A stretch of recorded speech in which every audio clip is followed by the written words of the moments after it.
everyone. This is your host and host, founder and CEO, Aerobay Experiential Learning Program, Neha Chauhan, and welcome to our very special episode of the Aerobay podcast. Today we have a very special guest amongst us, Mr. Dilip Modi, Jhunjhunwala Academy Group founder. Sir, we are really excited to have you here. Thank you so much for coming. Sir, कैसे आप? बहुत अच्छे हैं. बस ये झुंझुनवाला नाम जो है ना वो हमको ओवरलैप कर रहा है. Actually it is Jhunjhunu.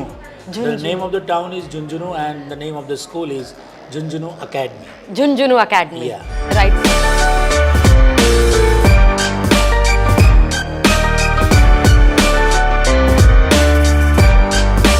Sir, Junjunu Academy is such a big brand.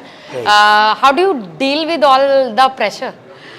There is no pressure. Pressure क्या होता है? प्रेशर जैसी कोई बात होती नहीं है. हम तो बच्चों को यही सिखाते हैं कि किसी बात का प्रेशर नहीं है. Enjoy life. जो आ रहा है उसको सीखते जाओ, जो नया आ रहा है उसको और सीखते जाओ. राइट.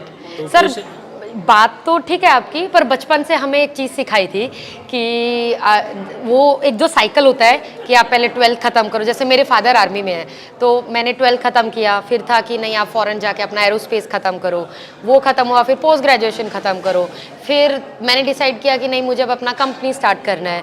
राइट. इसके बाद फिर फंडिंग एंड इन्वेस्टमेंट, फिर अभी ग्लोबल जाना. तो ये तो नेवर एंडिंग प्रोसेस है.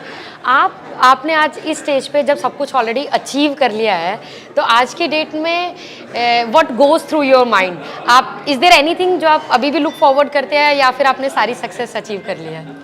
नहीं, अचीव कर लिया. अगर सेटिस्फेक्शन हो जाए कि मैंने सब कुछ अचीव कर लिया है, तो that is the end of the life. Journey must go on, continue होना चाहिए. एक अचीव कर लिया तो उससे बड़ा, बिगर, बेटर अचीव करने की ललक होनी चाहिए. तो अभी ऐसा कुछ नहीं है कि अचीव कर लिया, और जो किया वो ठीक है. ऊपर वाले की मेहरबानी है, सबका आशीर्वाद है, पेरेंट्स का, स्टूडेंट्स का, उनका सबका कंट्रीब्यूशन है. देखिए, मेरी खुद की जर्नी जो है वो 41 ईयर्स की हो गई. I am into the education since 1983. 1983. 1983. I think मैं पैदा भी नहीं हुई थी. हाँ. और अभी आपने जो कहा ना कि ये एक पहले सेट पैटर्न है, हाँ. तो अनफॉर्चुनेटली इंडिया में ऐसा है कि एक सिस्टम होता है कि भाई आपको पहले प्राइमरी, प्री प्राइमरी करना है, फिर मिडिल हाँ. करना है, फिर स्कूलिंग करनी है, फिर कॉलेज करना है, और फिर कॉलेज करने तक तो आप सब पढ़ रहे हो, और उसके बाद फिर आप directly you jump into the field. Right. वो it's not a gradual process कि आप सब कुछ काम करते हुए सीख रहे हो, काम भी कर रहे हो, करते करते सीख रहे हो. ऐसा सिस्टम हमारे यहाँ इंडिया में अभी तक है नहीं, अभी तक था नहीं ना. सब लोग सोचने लगे हैं कि लर्निंग वाइल डूइंग, और एजुकेशन और सीखना तो है ना, it is unending process, life long चलने वाली चीज़ है. हमारे यहाँ क्या होता है कि भाई 12th तक स्कूलिंग है, स्कूलिंग तक बच्चा पढ़ रहा है. पढ़ने का उसका एक सेट फार्मूला है. इसको हम ट्रेडिशनल एजुकेशन सिस्टम कहते हैं. तो उस तरह से चल रहा है. अब ये जो नई चीज़ें आ रही है, न्यू एजुकेशन पॉलिसी आई है, अब गवर्नमेंट ने नेशनल एजुकेशन पॉलिसी जो डिक्लेयर की है, उसमें वोकेशनल कोर्सेज और जो एक्सपीरियंशियल लर्निंग या जो साथ में ब्लेंड किया है, कि नॉट ओनली, अभी तक अनफॉर्चुनेटली क्या हो रहा है कि India is marks crazy. Yes. सब कुछ जो है वो मार्क्स हैं. They are not learning for learning sake, they are learning for the examination. Rank अच्छी आए, मार्क्स अच्छे आए, तो मैं आगे अच्छी एजुकेशन ले पाऊंगा, तो मुझे जॉब्स मिल पाएंगे. इस तरह का एजुकेशन अभी तक चल रहा है. और अनफॉर्चुनेटली इसमें भी क्या है कि जो कॉम्पिटिटिव एग्ज़ाम्स का जो सिस्टम है एट वेरियस लेवल्स, पहले तो मेडिकल, इंजीनियरिंग, क्लैट या सी एंट्रेंस ये हुआ करते थे. अब तो यूनिवर्सिटी के लिए भी you have to appear into CUET. तो ये कंपटीशन एग्ज़ाम्स ने भी इसको, एजुकेशन को पटरी से उतार दिया. The purpose of education is defeated. कि भाई आप सिर्फ मार्क्स के लिए, रैंक के लिए और एग्ज़ाम क्रैक करने के लिए पढ़ रहे हो. That is not the right way. Right. जो राइट वे है वो ये कि आपका जो नॉलेज गेन करना है, इंटेलिजेंस को बढ़ाना है, आपको प्रेशर हैंडलिंग सीखनी है, आपको अपने आप को completely ready for the world, ready for the life बनाना है कि how you want to live your life happily. Enjoy करें लाइफ को और स्ट्रेस फ्री रहें. ये मार्क्स का जो स्ट्रेस बच्चों में ला दिया है, और बच्चे जो है वो कंटिन्यूअस बस रट्टा मार पढ़ और रैंक ला, ये प्रेशर जो क्रिएट हुआ है because of the environment, because of the parents pressure, right ये है। Let us hope for the best कि चेंज हो रहा है और होना चाहिए। राइट सर, आपने कॉम्पिटिटिव एग्ज़ाम की बात की, तो बिकॉज ऑब्वियसली सोसाइटी का बहुत ज़्यादा प्रेशर है। जो लोग करना चाहते हैं, जो लोग पैशनेट है इस बारे में, वो लोग क्लियर करते हैं। जो लोग नहीं करते, बहुत सारे स्टूडेंट्स मुझसे पूछते हैं कि मैम अब मेरा तो किसी अच्छे कॉलेज में एडमिशन नहीं होगा, तो मेरा लाइफ एक तरीके से ख़राब हो गया, अब मुझे अच्छा कॉलेज नहीं मिलेगा, अच्छी जॉब नहीं मिलेगी। इस बात में कितने प्रतिशत तक सच्चाई है? अनफॉर्चुनेटली ये अभी तक तो यही चल रहा है, क्योंकि लोगों की यही है कि भाई वो स्कूल कंप्लीट करो, फिर अच्छा सा कॉलेज लो, फिर 4 साल 5 साल कॉलेज में बिताओ या एंजॉय करो। वो जो ट्रेडिशनल चीज़ें हैं उसी की वजह से सारी प्रॉब्लम्स हैं। लेकिन जो आजकल समझदार हैं, जो दुनिया जानते हैं, एआई से अपडेटेड हैं, और जो दुनिया में क्या हो रहा है, डिफरेंट कंट्रीज़ का क्या एजुकेशन सिस्टम है, फिनलैंड में क्या चल रहा है, जापान में क्या चल रहा है, कोरिया में क्या चल रहा है, यूरोपियन कंट्रीज़ में क्या चल रहा है, ये सब जो जानता है वो फिर बाहर भी निकल लेता है। वो फिर हमारे यहाँ से ब्रेन ड्रेन हो रहा है, मनी एंड यूथ बाहर जा रहा है। You'll be surprised to know कि every year 15,000 students go to abroad for their higher studies just after class 12th for undergraduate courses।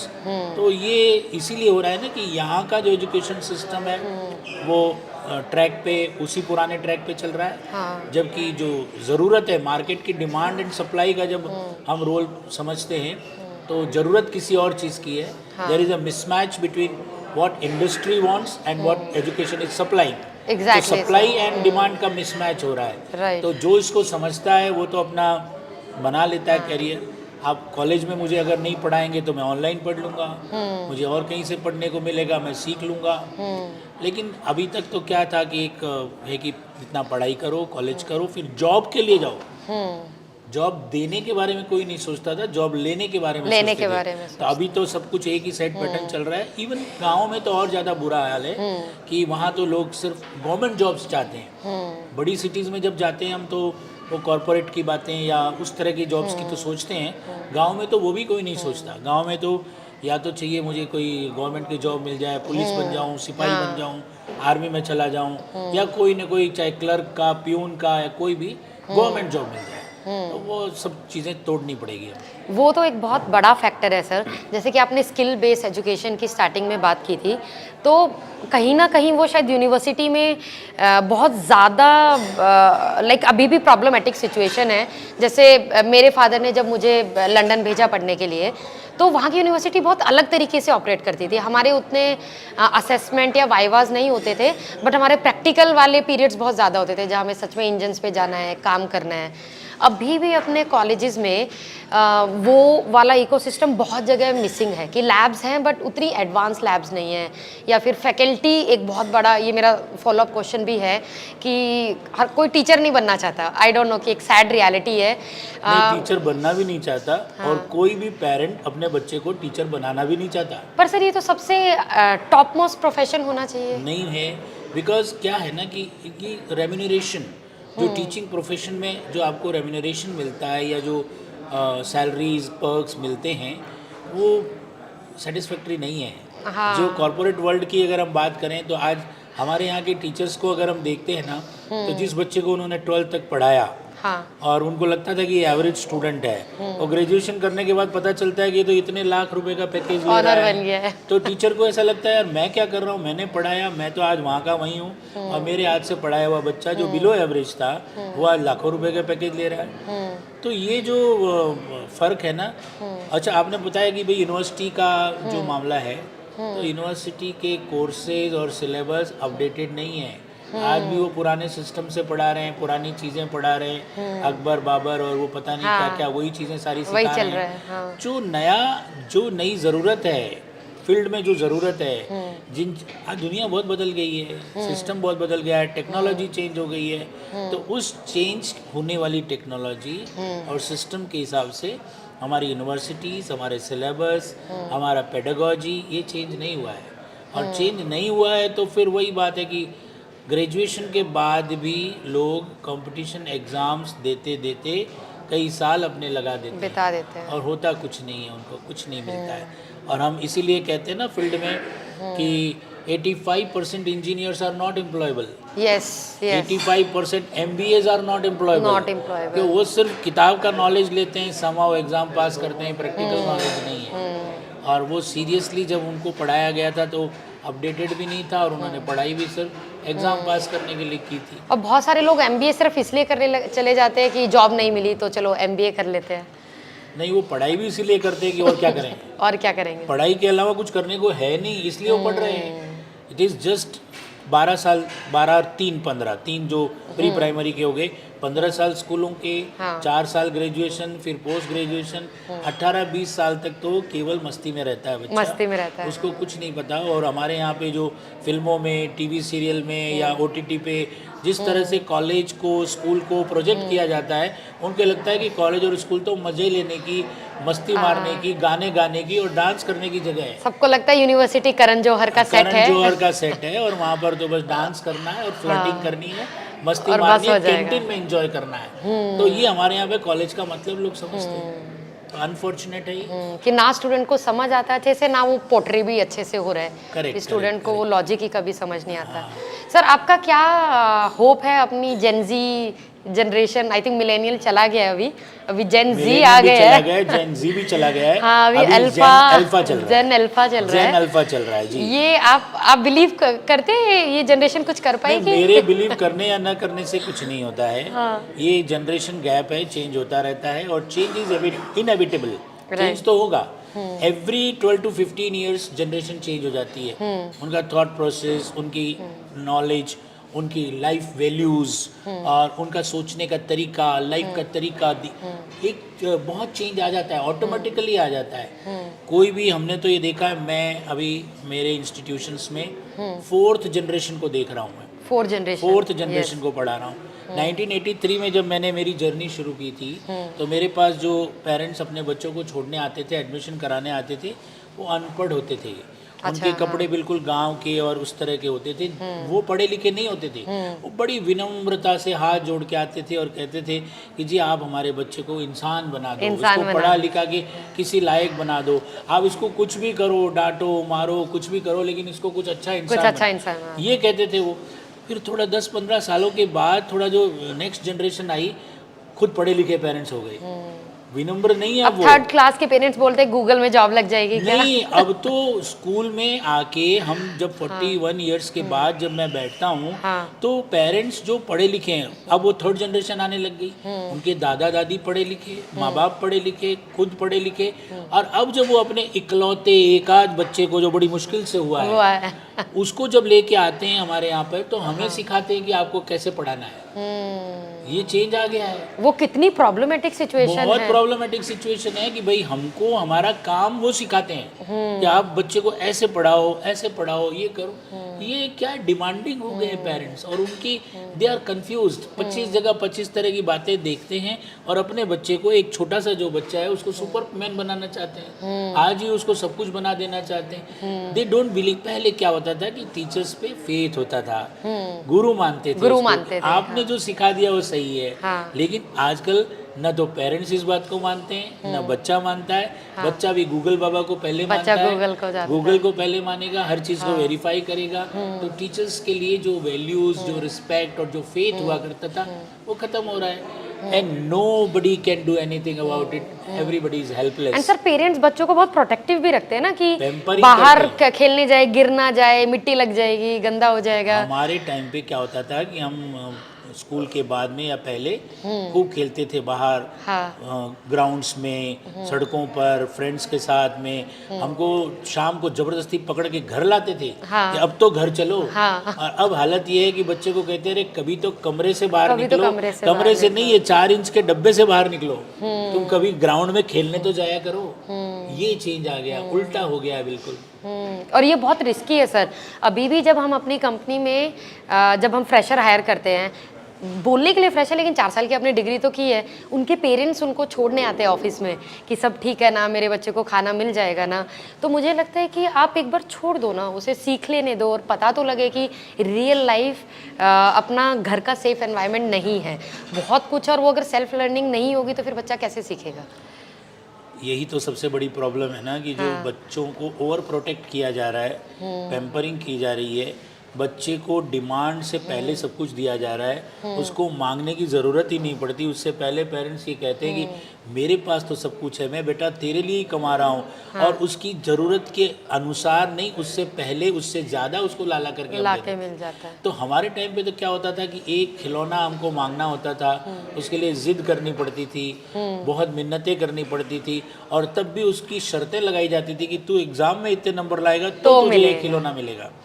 तो we used to struggle for that toy, और उसको struggle से जब वो मिलता था तो उसकी कीमत होती थी। उसको कई टाइम तक रखते थे, हम संभाल के रखते थे, मेरा खिलौना है, बड़ी मेहनत से मिला है, मैंने इतना उसके लिए एफर्ट किया तब मिला है।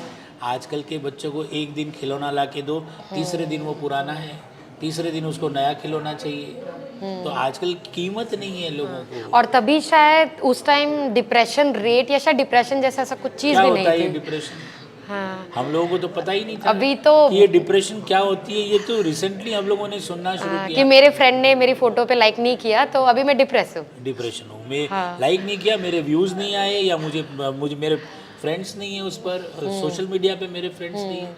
तो डिप्रेशन तो किसी भी चीज़ का हो सकता है। तो ये तो बड़ी, तो ये एक नेवर एंडिंग सर्कल है जो घर से स्टार्ट होके और बच्चों पे कंटिन्यूस फॉलो कर ही रहा है, जिसका कोई एंड नहीं है।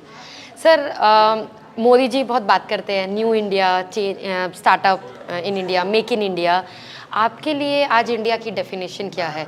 मैंने एक इंटरव्यू देखा था, तो दो साइड है। जो निखिल कामत है ज़ीरोधा के फाउंडर, उन्होंने यूएन की कॉन्फ्रेंस में बोला था कि आज की डेट में अगर कोई एक कंट्री है जहाँ आप बहुत सक्सेसफुल हो सकते हो, बहुत कुछ कर सकते हो, तो वो इंडिया ही है। वहीं एक तरफ है जो बाकी के जो बड़ी कंपनीज़ के फाउंडर है वो बोलते हैं कि नहीं, इंडिया में अपॉर्चुनिटी अभी भी कम है, कस्टमर मार्केट बहुत ज़्यादा डिफ़िकल्ट है, सोसाइटल फाइनेंस के तरीके से उतना सपोर्टिव नहीं है, तो अभी भी उतना हम लोग सबको नहीं प्रमोट कर सकते कि आप इंडिया के अंदर कुछ नया खोलो। आपका क्या टेक है? थोड़ा सा पॉलिटिकल हो जाएगा सर, चलेगा। पॉलिटिकल मैं नहीं चाहता कि पॉलिटिकल हो। भारत सोने की चिड़िया था, या हम कहते हैं कि भारत विश्व गुरु बनने जा रहा है, या सुपर पावर बनने जा रहा है। We are going to be the third largest economy of the world. वाह, बोलने में सुनने में बहुत अच्छा लगता है, और हो जाए, भगवान करे हो जाए, लेकिन भगवान ही कर सकता है, क्योंकि ग्राउंड रियलिटीज़ बहुत डिफरेंट है। ये नारों में बोलना, स्लोगन्स जारी करना, पॉलिटिकली लोगों को खुश करना आसान है, और आज किसी भी चीज़ को अगर पॉलिटिकल चाहें तो मीडिया मैनेजमेंट करके, सोशल मीडिया पे डाल करके किसी भी चीज़ की हाइप क्रिएट की जा सकती है। हाँ, वो कहानी बेची जा सकती है। वो हो रहा है, वही हो रहा है। आज सुपर पावर या विश्व गुरु की हम बात करते हैं, विश्व गुरु कैसे बनेगा इंडिया? हाँ, ये आजकल तो पढ़ाई तो बिल्कुल पटरी से उतर चुकी है। हाँ, मेन स्ट्रीम एजुकेशन ही खत्म हो रहा है, स्कूलों में पढ़ाई नहीं हो रही है, बच्चे तो कोचिंग में जा रहे हैं। हाँ, तो कोचिंग की बैसाखी पे जाके आप कॉम्पिटिटिव एग्जाम क्रैक करके आप भारत को विश्वगुरु बनाओगे? हाँ, सोचने वाली बात है। कोचिंग की बैसाखी पे खड़े होके आप विश्वगुरु बनने जा रहे हो? ये हमारी ट्रेडिशनल शिक्षा कहाँ गई? बात तो हम करते हैं कि गुरुकुल की, नालंदा हमने रीडिजाइन कर दिया, हमने ये कर दिया, बहुत अच्छी बात है, किया, लेकिन उसके बाद क्या? वहाँ कहाँ? आज आपका एग्जामिनेशन एंड एवेल्यूशन सिस्टम कहाँ जा रहा है? किस तरफ जा रहा है? सिर्फ मार्क्स के लिए लर्निंग हो रही है। India is crazy after marks. Yes, सिर्फ नंबरों के लिए पढ़ाई हो रही है। ये इस तरह से तो हम विश्व गुरु नहीं बन सकते ना। इनोवेशन कहाँ है? रिसर्च कहाँ है? लोगों के पास में आइडियाज़ कहाँ हैं? हम लोगों ने किसी ने चैट जीपीटी बना दिया, किसी ने एआई बना दिया, किसी ने फेसबुक बना दिया, हम उसको ऑपरेट करके खुश हो रहे हैं, चला के खुश हो रहे हैं कि हम टेक्नोलॉजी जानते हैं। टेक्नोलॉजी बनाई क्या आपने? इनोवेशन क्या किया? आपकी रिसर्च क्या है? आपके पास कितने पेटेंट्स हैं? कितने डिज़ाइंस आपके नाम पर हैं? ये सब चीज़ें नहीं है। आज हमारे यहाँ पे यूनिवर्सिटीज़ में पीएचडी की डिग्री जो मिल रही है कॉपी पेस्ट हो रहा है सब कुछ, वहाँ कहाँ रिसर्च हो रही है। तो ये सब चीज़ें हैं, इसलिए इस पर बात ना करें तो अच्छा है, क्योंकि ये कि पॉलिटिकल हो ऊपर से जाएगा। बहुत अलग दिखता है पर ग्राउंड पे data and facts. I wish कि जो मोदी जी कहते हैं या हमारे देश के प्रधानमंत्री जो लाल किले से कहते हैं वो सब कुछ सच हो, वैसा हो। बट अभी लेकिन नहीं है। ग्राउंड रियलिटी तो आज कुछ और कहती है। सिर्फ अगर हम आंख बंद कर लें और ये मुझे नहीं पता तो बात अलग है, अदरवाइज तो ग्राउंड रियलिटीज़ बहुत डिफरेंट है। बहुत अलग। अगर हम गवर्नमेंट स्कूल्स की बात करें तो आप देखिए वहाँ पर किस क्वालिटी के टीचर्स हैं, किस क्वालिटी की पढ़ाई हो रही है, कैसा इंफ्रास्ट्रक्चर है। पहले तो वहाँ से सुधारने की वहाँ से ज़रूरत है। सुधारने, हम जहाँ कोई ध्यान आज- ही नहीं दे रहा है। आज भी हम आरटीई की बात कर रहे हैं, राइट टू एजुकेशन की बात कर रहे हैं, राइट टू क्वालिटी एजुकेशन की कोई बात ही नहीं कर रहा, क्वालिटी है ही नहीं। तो आज ऐसे में जो नो कमेंट्स फर्दर ऑन नहीं सर, पॉलिटिक्स। बिल्कुल आपने सही बोला। और मैं अपने दर्शकों को भी यही बोलना चाहूँगी कि फैक्ट्स देखिए, डेटा देखिए, थोड़ा रिसर्च कीजिए तो हमें पता लगेगा। और ये हमारे पर्सनल प्रोफेशनल लेवल के लिए भी बहुत अच्छा है कि आपको ग्राउंड रियलिटीज़ नहीं पता होंगी तो फिर आप एक भेड़ चाल में चले जाओगे, फिर कैसे अपना यूथ कॉप अप कर पाएगा। सर मेरे आखिरी सवाल के लिए, आज जो 18, 19, 20 साल का बच्चा आज आपको जो सुन रहा है, जो अपनी लाइफ में बहुत कंफ्यूज है, बहुत परेशान है, जिनके पेरेंट्स बहुत परेशान हैं, आप उनको एक क्या लाइफ एडवाइस देना चाहेंगे ताकि वो एक सही पाथवे पे चल पाए? सक्सेस आना ना आना that's a later story, but कहीं ना कहीं थोड़ा उनको मदद मिल जाए। आपने अभी एक वर्ड यूज़ किया, भेड़ चाल। हाँ। तो मैं इस पे बहुत बोलता हूँ और ये भी कहता ही हूँ। इसको हम लोग अदर वर्ड्स में हम कह सकते हैं it is a rat race. Rat race. Rat race है। तो सब एक दूसरे के पीछे चल रहे हैं। क्यों चल रहे हैं, क्या हासिल होगा, वो आगे क्यों जा रहा है, उसकी मंजिल क्या है, कोई नहीं जानता। आज क्या हो गया है कि सारा एक सिस्टम, कुछ गिनती के कुछ कैरियर के पीछे दीवाने हैं, लोग भाग रहे हैं। Medical, engineering, chartered accountant, advocates या सिविल सर्विसेज, गवर्नमेंट की जॉब्स, बस ये कुछ गिने चुने जो पॉपुलर कैरियर हैं सब उनके पीछे भाग रहे हैं। 30,000 कैरियर ऑप्शंस हैं दुनिया में और कोई अंत नहीं है इसका। Anybody can do anything. गांव में जो पहले बच्चा या घर परिवार में खेती किसानी करता था, हाथ के काम करता था, हैंडीक्राफ्ट करता था, कोई जूते बनाता था, कोई चूड़ी बिंदी बनाता था, कोई छापा खाना था, कोई कढ़ाई बुनाई करता था, उन सबको पकड़ पकड़ करके आप कह रहे हो खेती छोड़, तू पढ़ने बैठ, तू आ जा स्कूल में, तेरा नामांकन करते, तू साक्षर बन, तू पढ़ तू पढ़ तू पढ़।